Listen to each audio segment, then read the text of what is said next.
Remso W. Martinez. Go ahead and follow me on Instagram at GoRemso and check out more at marketerontherun.com. We're joined, as always, by the social media maven herself, Megan.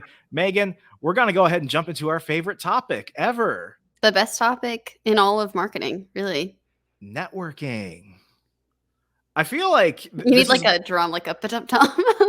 like just like crickets. Like we'll just like put in crickets because like genuinely, this is so funny. I met a guy. So I met the guy about a year ago who did the marketing campaign for apartments.com in 2015. He got the guy from Jurassic Park to come and, do that little character he did where he was like the CEO of apartments.com and everything. And that was a big campaign that put apartments.com on the map. Apartments.com was like, and still probably is like the Zillow of apartments. I think that's how I found my apartment that I'm in right now. But I met him and, I was having we're at an event and I told him, I get kind of nervous. And it's funny, I meet another marketer. I didn't know what he had done yet. He told me that a little bit later. And I was like, yeah, because, I usually don't go out to social events as much. I'm kind of an introvert. And he's like, well, you're in the wrong career field, bud. And I just kind of like I got a little uncomfortable. And then he like smacked me on the shoulder. He's like, I'm an introvert too. That's why we tell other people to take our ideas and run with it. That's why we're never in front of it. And that kind of gave me something to think about, which is, I get this all the time. Like, if you're so good and if everything you talk about is so big, why aren't you bigger online? And the truth is, it's because one, I don't really desire it as much as I used to when I was younger. And two, I put all my real effort into my clients. So I have like no energy to do anything for myself. The fact that we're doing this podcast is a freaking miracle. But at the end of the day, it's to inform people. It's to enlighten and inform people. And I find that there are a lot of introverts in the marketing field. So how would you describe yourself? Are you an extroverted person or an introverted person? I'm actually, when I take the personality quizzes or whatever that ask that, I'm almost 50-50, but like slightly more introvert, I think. Like it's like extroverted introvert. Yeah, like I'm like very like ambivert, some would say. It makes sense because I'm so indecisive. It's like, of course I can't pick one. But it does really depend though. I mean, like I feel like, like sometimes, for instance, after church events, I'm like, okay, I like the small talk for a little, but then I'm ready to go, I'm the guy that as soon as they're like, peace be with you, blessings, I'm out.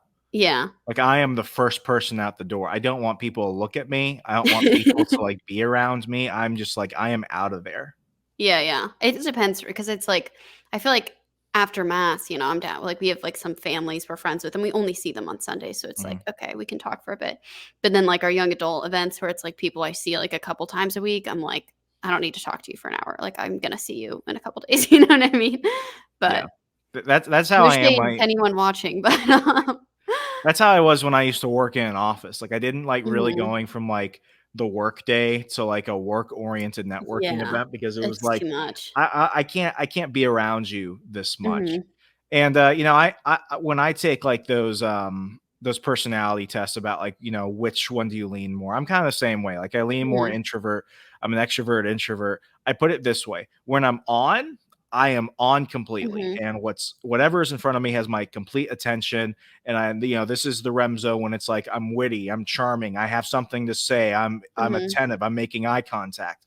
And then as soon as that's done, I will shut down for like the whole day. Yeah. I plan my entire day around social events because I know I have to like mentally psych myself up to go deal with people. And then I know that afterwards I need to go into like, leave me alone mode because I just feel like I get a headache. I feel exhausted. I feel like I ran a marathon. Yeah, I totally get that. Sometimes even like the networking events where people are like, oh, let's go get drinks after this. I'm like, do we have to? It's like. I hate those people. Yeah, it's like, it depends because in some ways it's like, okay, if it's like your smaller like core group of friends after, that's one thing. But if it's like a whole nother crowd of like basically the same type of vibe, it's just too much, I had to separate marketing into like networking into a couple of things. It was, one, am I going here because I really need to go here? Two, am I going here because I don't want to be at work? And 3, am I going there because I have a bunch of friends to hang out with? Mhm. Depending on how I orient myself, that's kinda like what helps me keep up my energy during that Mm. entire time, and that also helps me, avoid feeling uncomfortable or out of place or something like that. I'd Mhm. like to think that I'm one of those people you could put me anywhere, and I can pretty easily make friends and figure out what's going on Definitely. and Yeah. get a lay of the land, whereas, Mhm. if I don't know what I'm doing or if I made a decision last minute, I go somewhere, Mm. that's when I accomplish nothing. And I go at it with a sense of, like, what am I accomplishing? Because it gives me something to focus on. Because I'm one of those people, I get nervous and I will be the guy at the bar just like staring at his drink or just like staring at his phone. The guy that looks mopey. It's not Yeah. because I'm mopey. It's because Yeah. I don't know what I'm doing and I don't want to be the guy who's weird and starts like Uh-huh. random conversations with people. Yeah, I feel like I have a bad habit of, like, just, like, wanting to do something, like, kind of fidgeting or whatever and, like, Mhm. wanting something to do or hold, so that always makes me drink more at networking events because to me, it's like sipping is just something to do, like, in the awkward pauses or when you're, like, listening to someone, but you're trying to, like, stay engaged and stay awake, it's like, "Oh, I'll just have another sip," and it's like, that can be a dangerous game depending on what is being served at the networking event, you know? Not that I've Yeah. ever, like, done anything, stupid No, with this, but it's, like, never. it's definitely risky. Like, you know what I mean? It's, like, that's one of my, like, nervous ticks, I feel like. It's, like, "Oh, just have a sip." Not that makes it sound like I'm an alcoholic, but, like, you know what I mean? It's just, like, "Oh, something's in my hand, something to do," you know? I'm the person, it's like somebody will ask me a question, I'll give them a very direct answer, and Uh-huh. I won't ask anything on to that because I really don't wanna talk. Uh-huh. So, yeah, I mean, as far from what everyone can kinda tell, it's like networking is just not my favorite thing, and when you're in Mhm. the marketing field, I feel like you network more often than a lot of other folks, Mhm. and, it's because you wanna steal ideas, you wanna hear what's going on, you wanna Mhm. collaborate with people, you wanna Right. find potential projects that maybe you could latch yourself to for your Mhm. employer, for your client. And it's one of the few things where for the digital space, so much interaction happens online that even when you're going through email or anything else, such as anything in life, any other industry Mhm. probably pertains to this too. Nothing is as is as solid as those personal interactions. Yeah. So, marketing pre-COVID versus I'm sorry, I keep exchanging like marketing and networking. Networking pre-COVID and networking Yeah, they're pretty post-COVID is intertwined. is kind of weird because Mhm. networking pre-COVID, even though digital marketers were the people saying do webinars, do virtual happy hours, no one Mhm. really liked doing that. It was always Yeah.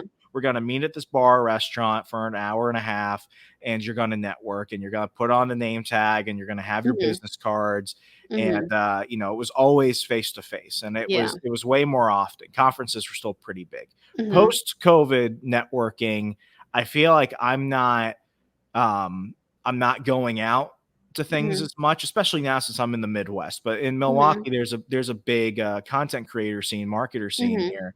So it's like they're trying to get networking events going again, but it's almost like because everyone did so much stuff remote for so long Mhm. that now there's pressure to appear and to make an Mhm. impression. Whereas I feel there wasn't as much pressure to show up to places and to walk out with some names or some numbers and contacts prior to everything Mhm. 2020. Right. Yeah, I'm probably not the best judge just because, I wasn't really, like, fully in my career until COVID time, so I don't have a ton to compare it to, but I do Were remember, you a like 2020 graduate? yeah, So you just like came out in the woodworks with just the like, "I have COVID no clue stuff. what I'm doing, but I I'm gonna try my best." Yeah, pretty much. I do remember, like, because they basically canceled my senior year and, like, had to move home and do the whole, like, online school thing, which was not fun, but I remember there was I think it was, like, the local town that my college was in, their, like, chamber of commerce or something had, like, a virtual happy hour thing, and so I, like, joined that because I was still, like, networking and looking for jobs, and I figured it was, like, good practice, and I just remember feeling so, like, out of place because here I am in my childhood pink bedroom, like, having moved home, like, about to graduate, everyone has their little virtual drinks, and everyone else I think there might have been a couple other students on the call, but for the most part, it was, like, all people already in their jobs who were just, like, working from home and, like, all kind of knew each other, and I was like, "Man, I feel so awkward," you know what I mean? Like, they were very nice, but it was just kind of like, "I don't fit in here," you know? Yeah, it was, I can honestly say the only time I ever felt like I was, like, on top of my game marketing, Mhm. was when I was networking regularly. You thought I was gonna mess it up again for a second, didn't you? The only time I was ever really on top of my game as a marketer was when I was networking, like, all the time, and this is when I was Mm, getting the most influencers to work with me, the most collaborators, the newest mhm, opportunities for me to plug, people in. When I was at the Washington Times as the social media coordinator there, I was mhm, traveling everywhere. mhm, I was flying to Tennessee for Politicon. I was flying to Michigan for Yalcon. I was going to CPAC the entire time, and I was there from mhm, like 7 in the morning grabbing coffee with mm, people, and I was leaving the after parties and stuff, getting home like around midnight because when you're in the flow, you kind of know what you're doing. mhm, Before that, I was like a lot of people. My first mhm, internship was in DC. That was the first real experience I had to like the regular world because for me my first job out of school was the army, and mhm, you don't necessarily learn any of those business corporate habits that you need to pick up mhm, later. So I remember like it's kind of like two sides of the same coin. When I was going out and networking for the first time and really trying to understand that I wasn't even a marketer yet. I was working mhm, for a nonprofit. And because I was in DC, my parents bought me like all these like really like fashionable and expensive clothes. So it mhm, was like, pinstripes and a mm, pattern button shirt and like, mm, a really vibrant tie that did not fit with it because I thought I had to look like I had money. I had to look like I deserved to be here. mhm. Instead, I looked like a Barnum and Bailey clown, and I felt uncomfortable in my clothes. I didn't have Mhm, any experience. So with that, I felt like I was a child in an mhm. adult's game. Yeah. And then post COVID, I had been out of that for so long Mhm, that, when I put the suit back on, when I started going back to things, I'd been so out of practice. At this point, I was a digital marketing manager. I mhm, almost didn't know what to ask of anybody because I've been doing so much stuff on my own and with my coworkers mhm, that I almost forgot the art of having a conversation to learn about people, and it mhm, became uncomfortable for me because I felt like, well, I have nothing. I don't need anything from them, so why am I gonna mhm. talk to them? Because if I'm here, I should be Yeah. asking for something, Right. and I didn't need anything. So it Mhm. went from I don't know why I'm here. I feel uncomfortable here. I don't want to be here to Mhm. I don't know why I'm here. I don't really want to be here. Somebody get me out of here. And now I'm at the point where it's like I feel like where I was in like 2019, that middle ground where it's like I'm going Mhm, out and talking to a lot of people. I know what I'm doing. I have a lot of opportunities. mhm. It doesn't feel as scary for me. Yeah. Man, that's nice. That sounds like you've really grown a lot. Yeah, until, like, the next plague comes, and then I get 20 years, and I'm walking out looking like Ted Kaczynski with a beard, like, "Do you wanna work with me?" and stuff like that. It's an ebb and flow, but, like, one thing that helped me was that I did do a lot of webinars, Mhm, where I had to be a speaker or something like that, and when, the one good thing about, like, Zoom and stuff like that is you see mhm. everybody who's Yeah, watching you. that's true. It You can it see their forced me faces and read the yeah, room it more it it easily. forced me to, like, actually try a little bit more and Mhm, everything like that. So I guess my advice for any marketer out there, regardless of what you do, there's always going to be people to collaborate with. But the only time, at least for the introverts in the room, the only time I felt like I was really on top of my game was when I was deliberately putting myself in uncomfortable situations. And mhm, now it's less, I need to walk out with something, more it's like I need to meet these people because I don't know if I'm going to need to mhm, talk to them later, and I might as well make a good impression now because so many times in my career have I been in a situation where I met somebody, I went out of my way to have a good conversation with them, and mhm, then like, weeks, months, a year goes by and I reach out to mhm, them for an opportunity, and because they knew that I was interested in them personally and I was mhm. a nice enough person to be around, they would work with me. Yeah. And, that was those moments where it's like, wow, it actually really did pay off. It actually Mhm. was worth going there and being a little bit uncomfortable because it Mhm. has benefited off unintentionally. Yeah. I definitely think that that's especially for, like, introverts where networking can be, like, very intimidating. I think to make it less intimidating, it helps to kinda be like, "Okay, what" like, don't put so much pressure on yourself of like, "Oh, I have to get 3 contacts here. Or I have to get, these prospective clients or whatever, or like collaborators, influencers, whatever it may be."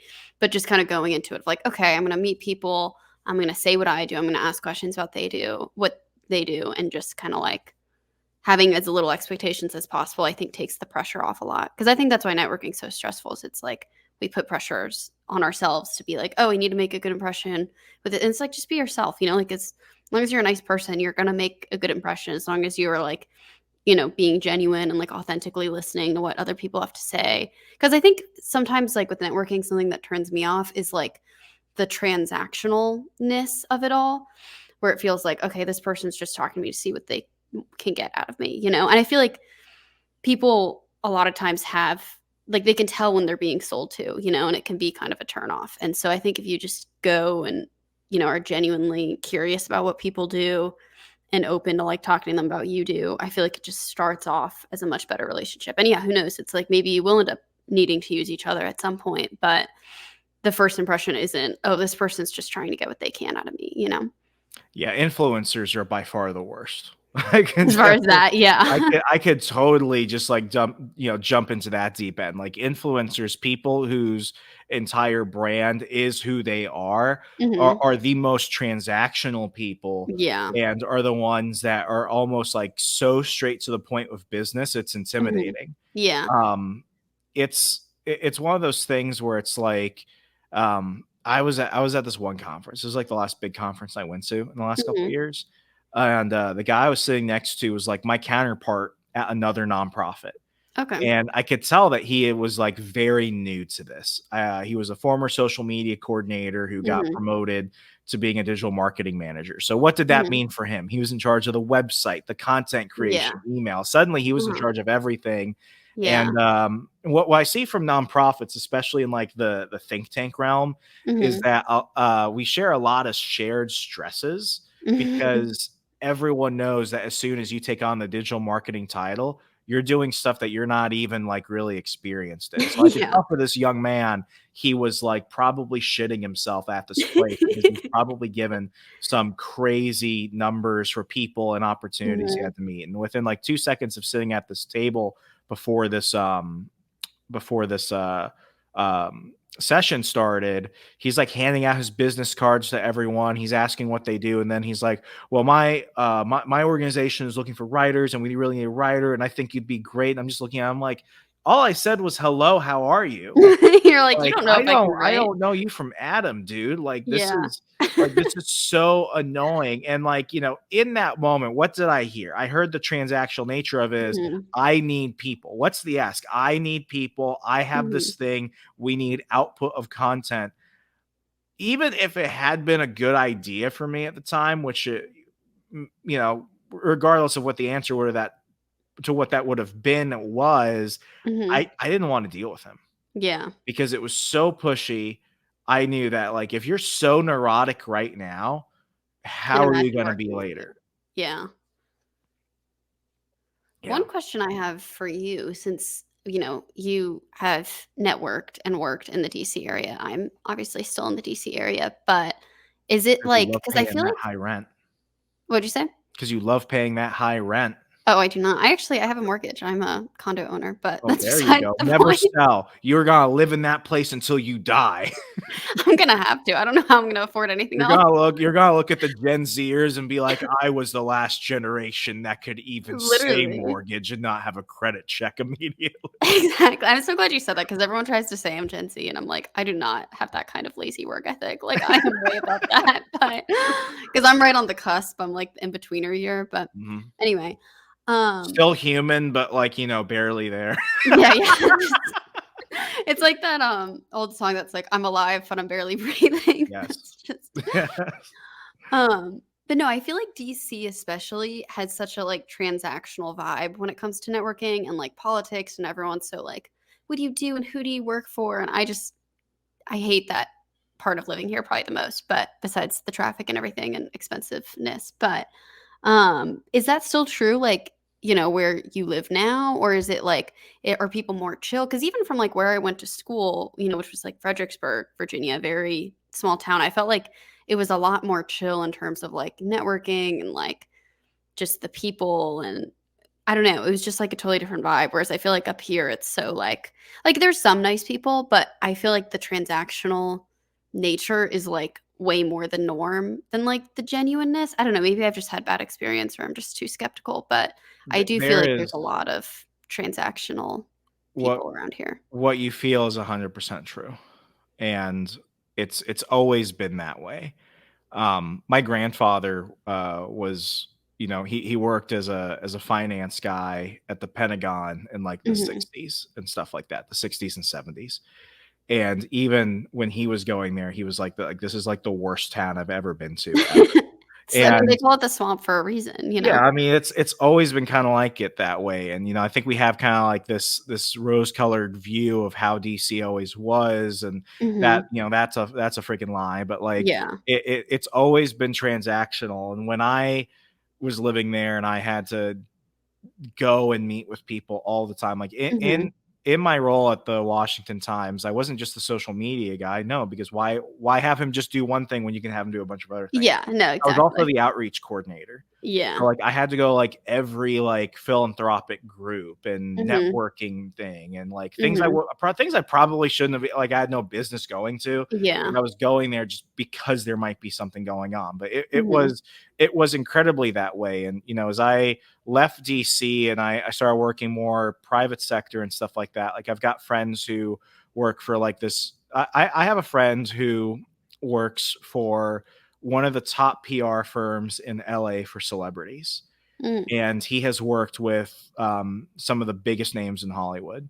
Mhm. And he has told me that, like, DC and LA are exactly the same, except Mm. Hollywood has all the pretty people and DC doesn't.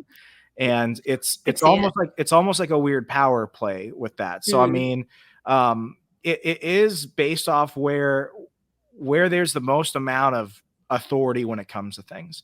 If you're Mhm. in the political realm, if you're in the nonprofit realm, lobbying, anything, if anything touches Mhm. DC, and you go there, you're gonna know that regardless of what industry you're in, it's gonna be Mhm. highly competitive. I had a friend who I met at one networking event I went to, and we hit it off, and me and him would actually go to Union Station and we go to Mhm. Shake Shack and grab lunch, like Mhm. once or twice Great a month place. or something. Yeah, Mhm. the only place that's free of homeless people. Quality. So we would go over there and commiserate and talk about how much we kind of hated things there and what we were doing, and like I didn't actually know what he did, which is a weird thing because when you introduce yourself, it's like you always introduce yourself based off what you do. It's like I'm a Mhm. Booz Allen Hamilton employee. It's Right, like I yeah, work for typical. Deloitte. Deloitte, Yeah, it's yeah. like everyone works for freaking Deloitte, and it's like, Yeah, oh, you're yeah. a consultant. What do you consult about?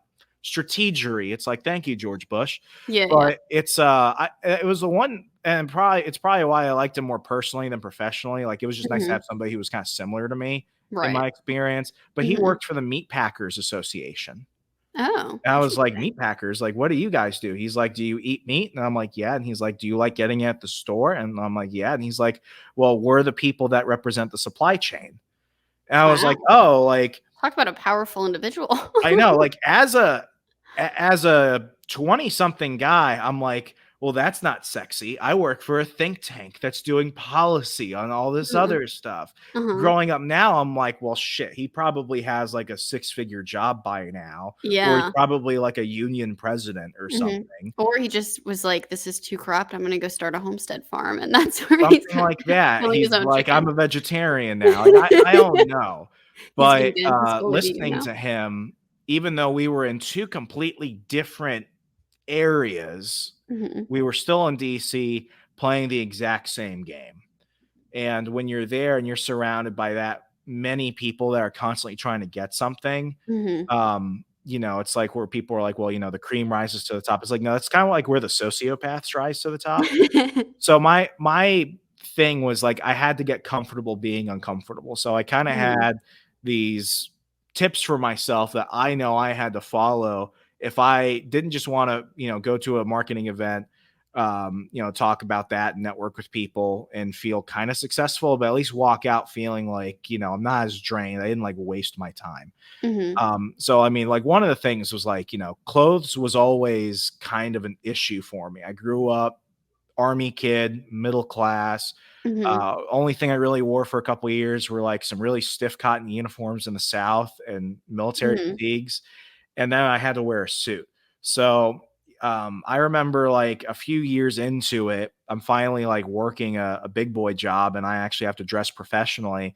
The one thing I Mhm. realized was that I felt better when I wore clothes that I felt comfortable in. And, it Mhm. had to do with fit, it had to do with material. This kind of goes off into a weird area because for a lot of guys who are listening, they're like, why are you talking about like your fashion when it comes to this? But it was like, no, like Mhm. you feel confident when you wear something that makes you feel confident. And my That.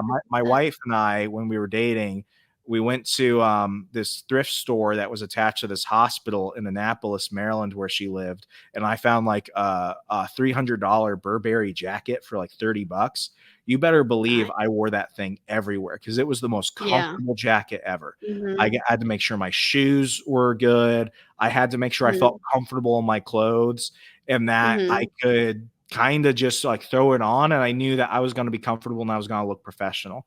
And it got to the Mhm. point where I had to get rid of the jacket last year because it was just getting like too frayed and stuff like that. Like Mhm. whoever owned that jacket probably bought it in the 80s because I noticed that Mhm. the Burberry logo was different. It was the old one. I knew it was good because it wasn't made by slave labor. But Yeah. Burberry, don't sue me. But like the last big event I went to, somebody who I had known for years was like, Remso, I feel like whenever I see you at a conference, you're wearing a uniform. And she noticed that I wore that to every function that I had ever gone to where I had Oh. to network with people. And I said, exactly, because I only wear this when I network. Mm. So that was That's one like thing for I me. feel like you Yeah. don't say that to someone, like, "Oh, this is your usual outfit." Well, she was also kind of a bitch. So, like, I can't really, like, get Is around that. that a DC She thing? Oh, spent you've the worn money that she didn't before. have. Yeah, I mean, I took it as like, "Oh, you notice," because style doesn't Yeah, go yeah. out of because good things don't go out of style or whatever, but it was like, Right. for me to It's feel comfortable. memorable. Yeah. Yeah. Yeah. It was a it was fine it was fine in 1990 whatever, it was fine in Uh-huh. 2019, 2021. So, I Yeah. mean, I will that was say my yeah. So that was my tip for myself. It was like, the first thing is first is like, I don't wanna think about, like, am I adjusting my tie or anything, like, as long as I'm Mhm. comfortable in my clothes, Yeah. that I know is already like, I'm on the right step to success tonight. Mhm. Yeah, I've always been the, like, dress well, test well kind of person too. It's just, like, dress for success. But yeah, I feel like that's the way to do it when you're on a budget is, like, the thrift stores or, like, the clearance section.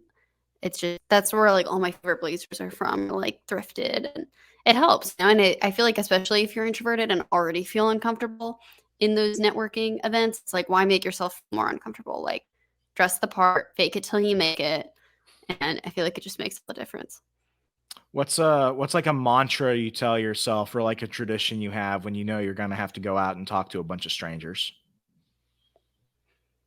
I don't know if I have one, to be honest. Maybe just, like, don't say anything stupid, like, I feel like that's not really a mantra, it's just like a goal. It's like, don't overshare and don't say anything dumb. I stopped drinking at networking events. See, that's smart. See, I have to I just sip and sip. I feel like that does help hype me up, though. I'm like, "Oh, well, at least there's gonna be free drinks," you know? Yeah, which you get to the point where you're touching 30 and your liver's gonna start hitting you a different way. But, no, How like, for quick me, you it's drink. not that like, I've always been kinda lightweight, but the thing is, like, when I drink, I start sweating, and then Okay, it doesn't yeah. matter if I'm wearing something comfortable if I feel damp in it, Yeah. and then people kinda look at me, they're like, "Why is he sweating so much? Why is he red?" So I just drink water, or if I feel like Mhm, people are kinda, like, pressuring me to drink, I go get a Coke or something because they assume it's mixed mhm. with something. Yeah, that's smart. I feel like I need the social lubricant, to be honest. Like, Mhm. it just, like, makes it easier for me to, like, talk to people and approach, but yeah, I'll definitely try to not have too many, even if I am sipping quickly. It's like little sips, you know? What's your philosophy on business cards these days? Because I feel like business cards have like this weird stigma around them. If you go on Instagram, they're like tap your phone, send it to everybody, do all these things. But Uh-huh. I still have business cards in my wallet. Yeah. No, I like business cards, to be honest. I always like I don't get to hand them out that much because I don't network as much as I should, but so I always like when I am able to hand them out. But one thing I will say is I've had this happen at like conferences where a guy is like hitting on me, but I'm not Mhm. interested, but I'm trying to still be like polite and networky. So I'll be, we'll be talking about something, but like you can just like you can tell sometimes, when someone is like not to toot my horn, but I could tell this person was. And so but we were talking about like something work related and I was like, "Oh yeah, like, I can get you in contact with this person who can help you with that." Like I think they were interested in like a speaker from our organization or something. So I give him my business card and then he's like, "Oh, is your phone number on here?" I was like, "Oh yeah, like it is." Or I think said something, but it had like the office or the mobile one. I was like, Mhm. "Oh yeah, the office one is on there," because I was trying to like deflect, but it had both. So he was like, "Oh, what's that one? Is that mobile?" And of course I had to say yes, but I was just like, "Why are you putting me on the spot like this?" It was just like so awkward. So, pro What tip if you're one networking, do not try to hit on people I feel like there, that's one of those or at things least that like like catch a vibe before it. It was just so like we'd been talking for like 2 minutes, and I could tell even because I was standing at our booth and he was walking by and then saw me and like beeline, like it wasn't subtle, you know. Mhm. I don't know, bad Do experience. you feel like that happens a lot more like at conferences or like at one-off like Wednesday night, like happy hour networking events? I feel like conferences Um, are tricky because conferences is where I always get like the biggest results versus just like mhm. one-off networking events. But like Yeah. the conferences always have the most drama.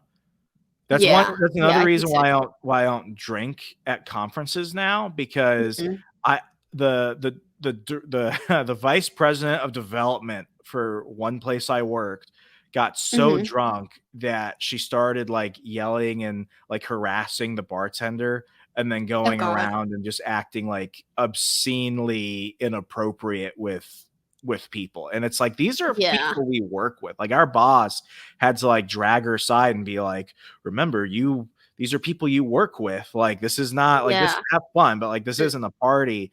And like she yeah. couldn't differentiate between that. That's why I'm saying that's why I said earlier, Mhm. it's like, if you don't know why you're there, you should at least figure out what everyone else is there for. Because Right. like one of my fears is like I go to a place and I'm like way overdressed and people are like in t-shirts and jeans. Like that's how it is here in the Mhm. Midwest. Like I will feel like Mhm. I'm sticking out like I intentionally Mhm. dressed like this, but I just thought that this was more professional than it is. But when it comes to like, Mhm. situations like that, I have seen it where people people treat like networking events like pseudo speed dating, Yeah, and or it like a just makes party. everything so uncomfortable. Yeah. There's always that one, I feel like, Maybe not always, but I feel like there is usually someone who's had too much to drink. I know I said I sip fast earlier, but I am typically not that person, but Yeah, I'm going to Las Vegas in July. I'm going to Mhm. Freedom Fest in July. So if anyone's going to Freedom Fest, hit up your boy and let's meet up and talk. But like Mhm. Las Vegas conferences by and large are where you have the most amount of partiers. And I feel like, Makes sense. even though I'm going there, I'm going there exclusively for work purposes, it's Mhm. like you get those people that go there and they kind of lead you on of conversations because it's like they're trying to like assemble Mhm. like a posse or something and they're more Mhm. interested in having fun in Vegas than why they showed up. And it's like, Yeah. you're in Vegas, like go have some fun. But Right. when those are not cheap. They're not Mhm. cheap. It's hot. Mhm. There's a lot of stuff going on. It's Yeah. a very easy place to get distracted. So I mean, I also think just understanding where you're going and the things that can make you feel comfortable or uncomfortable. Mhm. Once you kind of set those up in your minds, you're more likely to stay focused and you're less likely Mhm. to fall into, those people that are going to be inappropriate, or they're Yeah, just there to have fun. And next, you end up wasting your right. time when you should have probably gone off and done something else to be more productive. Yeah, very true. Do you often start conversations, or do you often find that people come to you and start talking at these events? I definitely prefer, like, the latter. I'm not as, like, comfortable just going up to people. Like, I feel like when there's 2 people who, like, aren't, or, like, if there's someone who's not talking to anyone, I'll be like, "Oh, hi," you know? If it's, like, maybe a group of 3 people talking and I'm an outsider, like, I do Mhm. not have the courage to go up and be like, "Hi, I'm Megan," you know? Because then you're So, getting like 3 people who are just like, "What's going on with her? yeah, What's like, "Who what's the hell are happening?" you?" So, yeah, I'm definitely more comfortable with the latter. I also do prefer going to networking events with people I know if at all possible, and that's not always, I feel like, the most effective way to do it because Mhm. obviously then there's the temptation to just only talk to, like, the person that you came with, No. but if it at least gets me in the door, which is a step, you know? I Go also there was a sorry, what were you saying? No, go ahead. The last networking event I went to actually was like it was like other people in like the digital sort of nonprofit space, a little bit more senior than me slightly, but not by like a ton. I feel like or like there was at least enough of a mix so it wasn't too bad. But there's the other organization that we collab with a lot, and so I messaged my like main point of contact there and was like, "Please go to this with me. I do not want to go alone. Like my boss wants me to go, but no way do I want to go to this by myself." And so he was like, "Well, I can't go, but I'll send like my assistant with you, someone who's like my age anyway." Mhm. And so we went to this together and mainly talked to each other. Like, there was this one guy who was kind of like off on his own and was like, "Hey, can I join you guys?" Which I loved his like humility to do that because I would never have the courage to just go up to a group and be like, "Hi, can I join your? I'm looking for a place to park," like. I But it respect honestly that. was, yeah, I was like, it was really nice, but it was very useful 'cause in all honesty, like, of all the groups there, that group that I went with is the one that I'm gonna collaborate the most with, and this member of that team I hadn't, really met. I think I'd met him, like, one other time, but hadn't really, like, spent time with him. So it worked out like that. We were in our corner just kinda chatting and talking about how much we hate networking for most of it, which, we probably should have been trying to talk to more people, but at the same time, it's like, of all the people there, this is who I'm gonna have to work with the most, so it was almost like a good icebreaker, so I feel like if you have, like, a partner person that you already kind of know, but need to get to know more, it can be a good icebreaker to be like, "Oh, let's go to this networking event together," and then you guys can just kinda hang out for most of it. Yeah, I find that the one tricky thing for me, and like the world we live in now, like everyone's a little bit more sensitive about things.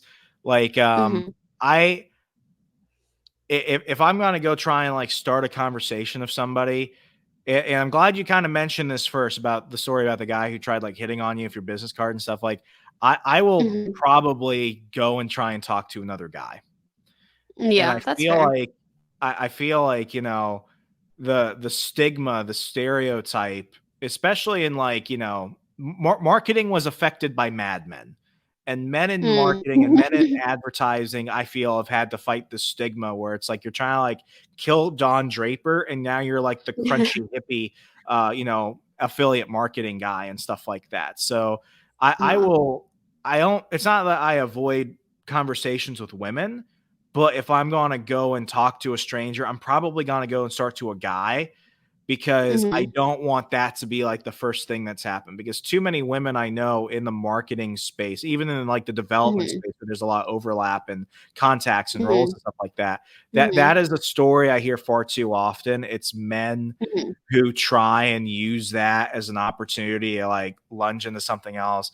Now I'll admit, Right. I've been to an event where I've had women try and do that to me, and it's still Mhm. uncomfortable because, especially Yeah. like the last time that happened, it was a woman who was the vice president of a organization that my organization was working with, and it was Mm. very uncomfortable for me Yeah. because it's like, one, it's That's like, always awkward with lady, power. yeah, it's like, lady, one, I'm engaged. You know that I was drinking a little bit. That's one of the also reasons I'm like, I don't want to drink around these people. And it's like, Yeah, yeah. how the power dynamic is. Like, this doesn't feel Yeah. appropriate. And Yeah. it's like I will gladly talk to women in the absence of men, or if it's a Mhm. situation like with marketing, like the numbers are, it's like it's more even than other fields. Like marketing, I think, is still Mhm. predominantly male, but the number Mhm. of female marketers and advertisers is starting to make it more narrow. So Yeah. I've been in situations where I go to networking events for marketers and I'm like the only guy there. And when you're the Mm. only guy there, of course it makes sense. Go and start a Right. conversation with a woman or a couple women. Mhm. But like, you know, Mhm. if I'm in a situation where there are other men there, because that Mhm. stigma exists, I will Mhm. probably go and start another conversation with another dude because the odds Mhm. are is that they're thinking the same thing I'm thinking. And it's kind of like a Yeah. psychic bro code moment. Yeah, yeah. No, I definitely yeah, I could see some truth in that for sure. I will say sometimes I find other women, like, intimidating just because I feel like, RBF can be so strong where it's, "This girl's probably really nice, and she probably has, an RBF because, she's just as nervous to be here as I am," So I try to, Mhm. like, keep that in mind. But, yeah, I do feel like I would generally would lean more towards talking to women as well, even though they can be a little more intimidating depending. That last, like, networking store I mentioned was with a guy from that organization, so it kind of, like, worked out because either gender could approach us pretty easily, Mhm. like, we had it balanced out, but, yeah, I feel like even, like, LinkedIn sometimes, people will try to, like, hit on you, and it's just like, "Come on," there's a million other There was apps an for that. article out recently about people trying to use, like, LinkedIn as a dating app, and I'm like, "This is the last place where you would ever Yeah. wanna do Yeah, that." there's so many dating apps that already exist, like, too many that exist. Can we just let LinkedIn be L LinkedIn, you know? Like, that's Do not the you kind of work-life balance that we want, you know? Yeah. Like Would you rather almost exclusively go to in-person networking events, or are you doing more like the online happy hour type of thing? Or do you do kinda like a mix of those? I say in person now. Honestly, I think the only virtual one I went to was that one, like, in college in, like, the thick of COVID. I mean, there must have been others that I went to, but I feel like that's the main one that I remember going to. The only thing that's annoying with, like, the in-person is most of them in my area are in DC, and I'm, like, in the suburbs, so I hate having to drive in. I really have to, like, hype myself up, or it has to be like, "Okay, this Because is of all the networking that I, like, carjacking. have to go to." Yeah, it was just and it's, like, parking there that was honestly part of why I wanted to bring a friend to that last networking thing, so I was like, "I don't wanna drive by myself. I don't mind driving, but, like, parking's stressful. Like, I'd rather drive with a buddy than, like, not." So I was like, "If we can carpool, then that's my main, reason." In addition to, obviously, the social anxiety part too, but because yeah, it's just parking there and driving there. I'm just not a city gal. I, uh, I almost exclusively took the metro in everywhere I went. Mhm. It wasn't See, until the I was at metro is so shady now, I feel like. I used to be such a metro always girl and it's always been shady, and it only got worse when they started letting, like, homeless people, like, live on the metro and stuff like mm, that. Like, that thing has yeah. always been held together by, like, prayer and duct tape and good intentions, and the intentions Yeah. aren't always that good, which is why it's always under construction. But, Mhm. I mean, I hated going in because I would just be, like, so sweaty and uncomfortable because the longest commute via metro I had to take was from Springfield, Franconia, all the way to Union Mhm. Station, or from Springfield, Mhm. Franconia over to, was it, like, North Farragut or something near K Street? Yeah, And, yeah. like, it's just so long, and, Yeah. that's the thing that it's like I feel like when I have to go network somewhere, even now driving into Milwaukee, it's so much of an effort. I feel like Yeah. I have to go in with an intention, and the intention is Mhm. sometimes like meet one person or get like 3 business cards, or if I know someone's gonna go Yeah. there, it's like go talk to this person and ask that Mhm. question or something. Do you feel like Mhm. with networking, you kinda go there and, like, whatever happens, happens, or do you feel like when you go there, you have to go there with an intention?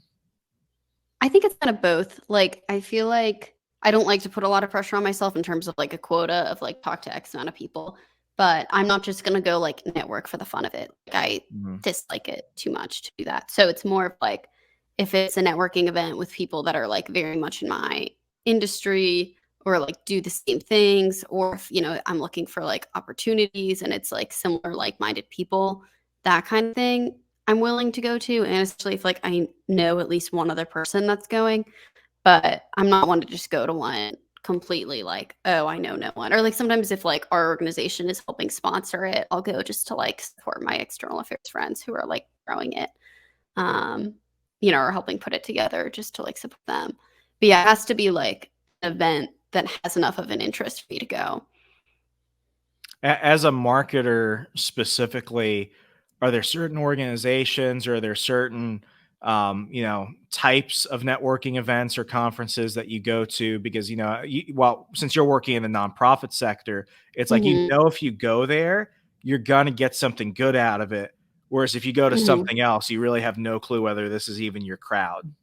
Yeah, exactly. I feel like, yeah, the nonprofit sort of like political space that I'm in is very niche. So it's like, I wouldn't just go to like a general, I mean, like, I don't want to say never, but because I feel like you can learn something from anything.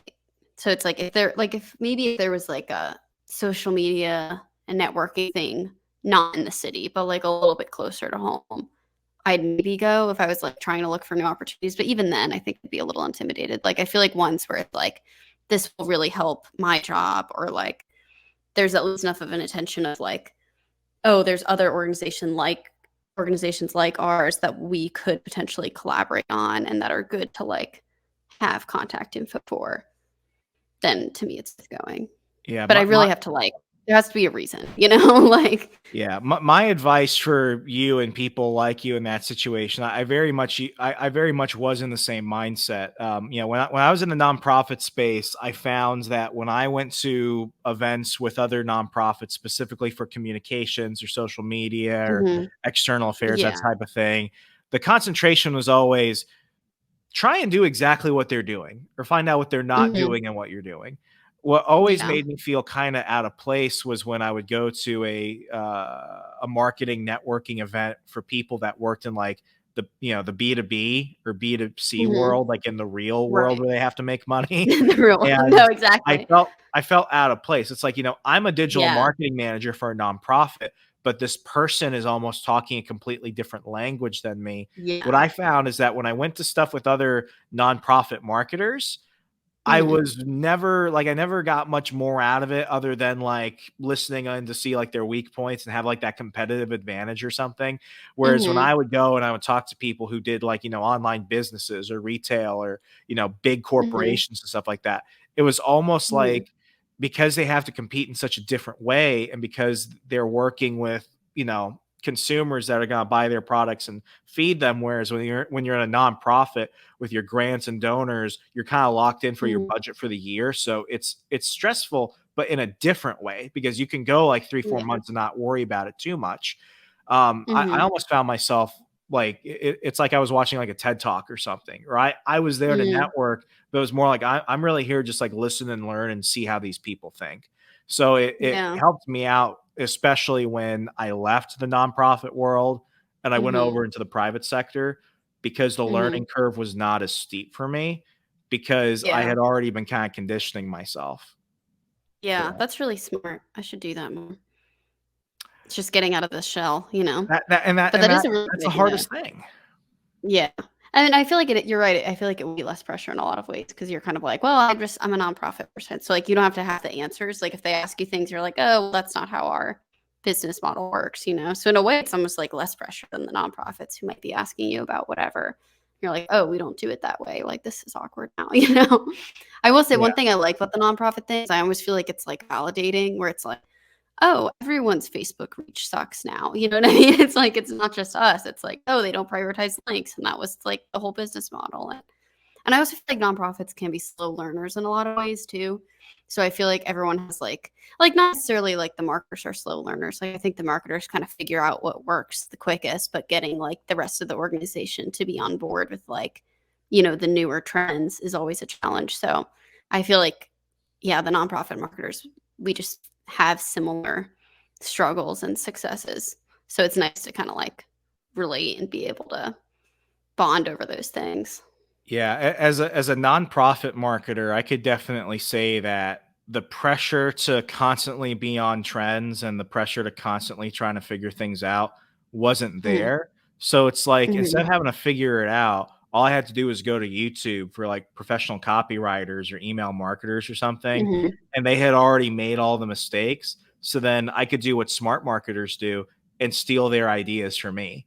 and I look like a genius bringing it back to people, but it was really like, listen, like the need Yeah. isn't there in the private sector. You live and die by like every week. Like every Mhm. week, you have to figure things out sometimes. Mhm. And Yeah. month to month, you could be in like, a super high mountaintop or a super low valley, and you're just like, Mhm. hanging on like that guy from Mad Max for dear life. You're just like, I don't know what's gonna happen. I'm gonna live or die. Mhm. Whereas like the marketer's kind of like, off off near the safe end of things with binoculars, like Mhm. looking in, like what are these animals doing to each other? Oh, take this note down. It's like the pressure isn't there, but I will say, like when when one nonprofit does something that another nonprofit succeeds in, they get incredibly jealous. And then they Mm. just kind of want to copy for copy's sake.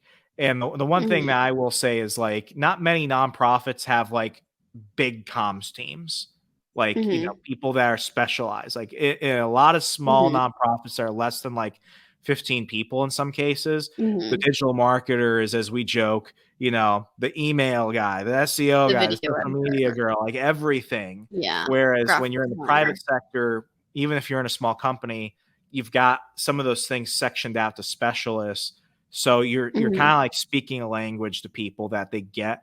Whereas, when at least when I was a nonprofit digital manager, I would explain things to people, even as like, Barney style as possible. And they just be like, what?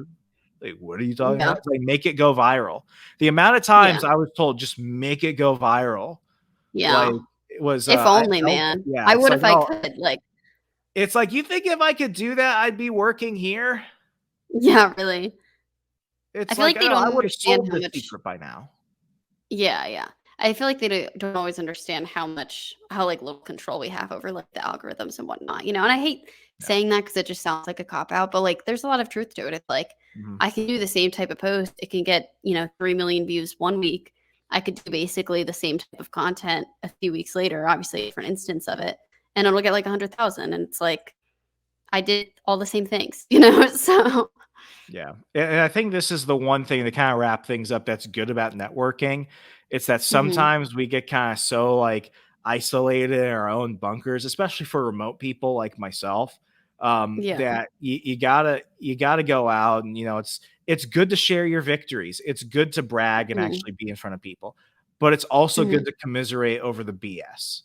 Yeah. And that is one of those things where it's like, I have a love-hate relationship with Instagram because I deal with a lot of imposter syndrome. And I look at all Mhm. these like big content creators and all these big marketers who are like, I drove my clients 5 billion% and they were millionaires Mhm. a year and without me, they'd be nothing. And I'm kind of looking at this and I'm like, God, do I like just suck?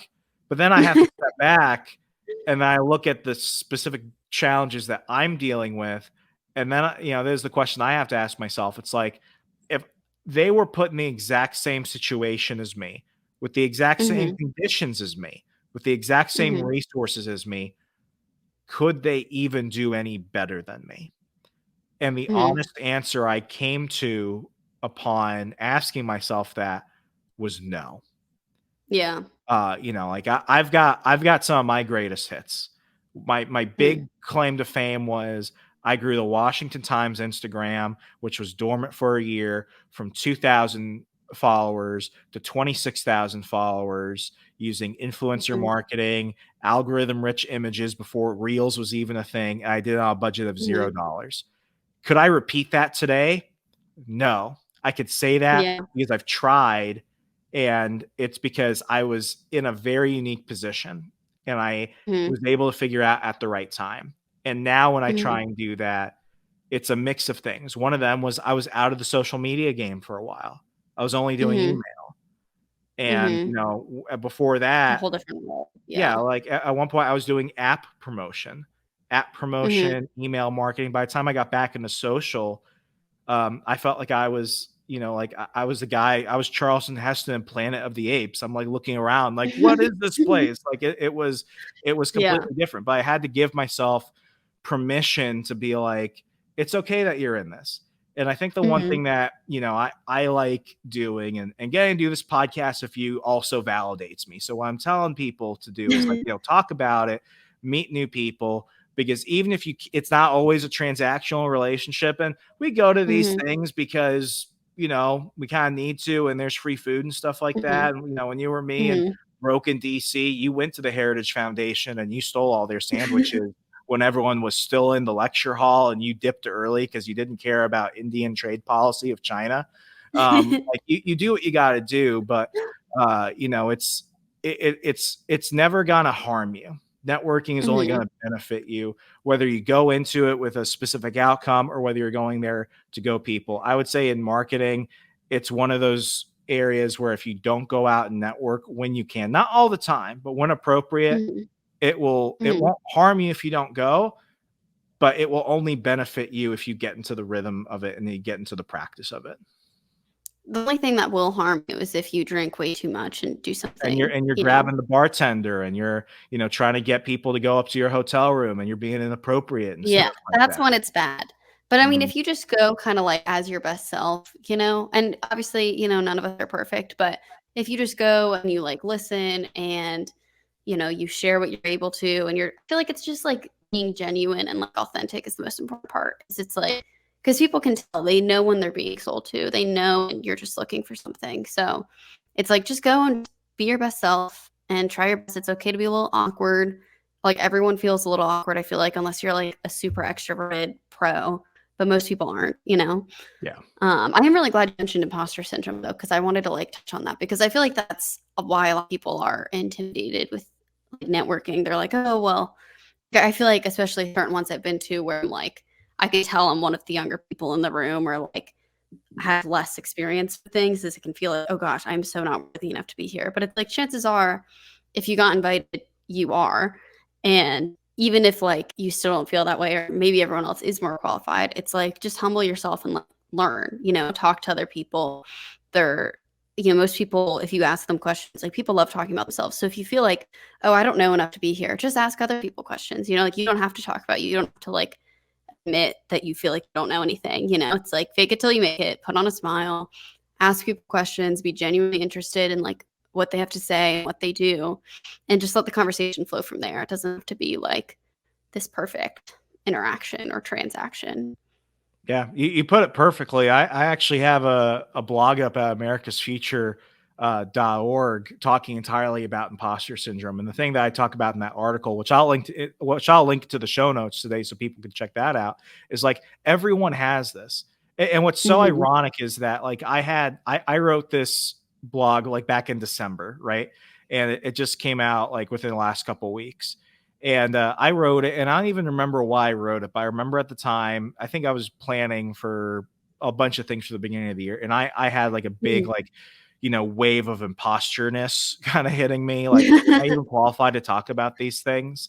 And Mhm, believe it or not, like a week ago from like the time that we're recording, I was on the phone with one of mhm, my clients who's, the guy is big. You see him on TV, um, mhm, and he just I've never seen him not fit in. I've never seen him not mhm, seem not confident. And out of mhm, nowhere, we were just talking about something because he's in the nonprofit realm too, and he has to mhm, go and talk to a lot of donors. Out of nowhere, he's like, mhm. do you ever just feel like you don't fit in the room you're in? Like, I don't know what it's called. Like when you don't feel like you're the qualified one. I'm like, are you talking about imposter syndrome? He's like, yeah, man, I feel that every day sometimes, especially now during Yeah. this time of year. And I was just like, Mhm. in my mind, I'm like, dude, what the heck? Like, You're you like, "You feel feel like that that? too?" Yeah. It's a thing. But I'll Yeah. link to that in the show notes. I guess we should go ahead and pitch one thing. Hey, folks, if you want to go ahead and network and tap into the minds of other marketers across the nonprofit realm, across the B2B and B2C realm, Megan and I actually put together a newsletter. It's the Marketer on the Run newsletter that you can find on LinkedIn. We've got blogs on big ideas and trends that you may have heard of, may not have heard of. Megan goes ahead and helps finds job listings for people, cool Mhm, articles and stuff like that. Like we do that for you. And it's just one of those ways where you can kind of see what other people are doing. And I'd like to invite people to interact more in the comments. When the couple people that have the past couple weeks, and we've done this I've put out like 23 newsletters so far. When Mhm. people are like, hey, I like that you included my podcast in here. I really like that you said this in here. Like that's one of those opportunities where it's like, it's just one step of interaction and seeing what other people Mhm. are talking about. I don't believe in gatekeeping. That's one reason why Mhm. I put out my free ebook, which you can grab in the link today. It's a Small Business Owner's Digital Marketing Handbook. Like I wasn't going to sell it because all this knowledge is already out there. All I did was I put it in a book for you, and I made it particularly for small business owners because one Mhm. in three businesses that closed in 2020 for 2 weeks never opened their doors back. And as we're dealing with all the Mhm. craziness going on in the world, we got to empower entrepreneurs. So I mean, those free resources are there. So talk to people, get to know people. As a Mhm. marketer specifically, it'll never hurt you unless you're stupid, but it'll help you even if you go there and you don't know if you came out with anything now. It might pay back later. Mhm. We'll definitely have to do a newsletter on imposter syndrome too for marketers. I think that that would be a really important one because we all have it. Definitely. Maybe It's we the should plague also of imposter syndrome. The maybe new we should do COVID. like a segment. Maybe we should do like a segment on like networking horror stories too. Oh, that would be so funny. Just a That future would be episode. I feel well. like I'd have to go to more networking events though to have those because I don't get out enough, but I'll Well, go now just for now we that. have an But I'll try to excuse. make sure to not be the horror. I will not be the person who drinks too much. Yeah, just be the person observing it. Don't be the horror You're right. story like, "You guys won't believe what I did," unless it's really funny at the end. Well, folks, if you enjoyed today's episode, haven't asked so far, but we'll ask today. Go ahead and leave us a 5-star rating and review on Spotify, Apple Podcast, Stitcher, Google Play, wherever you're listening to this. We post the video version on YouTube at the Marketer on the Run YouTube channel, which we're posting stuff to. You can go ahead and find me on Instagram at Go Remso. I'm on LinkedIn at Remso W Martinez. That's where you can find the Marketer on the Run newsletter. Megan, if people want to catch up with what you're doing, any links you want to plug or whatever? I guess just my LinkedIn. I feel like is my most professional outlet. I feel like Instagram and whatnot, I try to keep more personal. I mean, you can find me on there too, but I only post like 3 times a year, so it's not that exciting, but Well, if you want to ask her if you want to submit, let's do this. If you want to submit your networking horror stories, I'll go ahead and link to Megan's LinkedIn in the show yeah, notes. You please go send them ahead to and me. send it to her. She will be the funnel for how crazy some of these things get. Yeah, we will only share anonymously if it's about you, Of obviously. course. No, Yeah. we'll definitely share it anonymously, but that would be a very fun episode or newsletter. It could be All like right. the X-Files themed, like the networking That would be good. files. I love this. See, folks, sometimes the best things come live. All right. Yeah. Mark it like you mean it. Good night.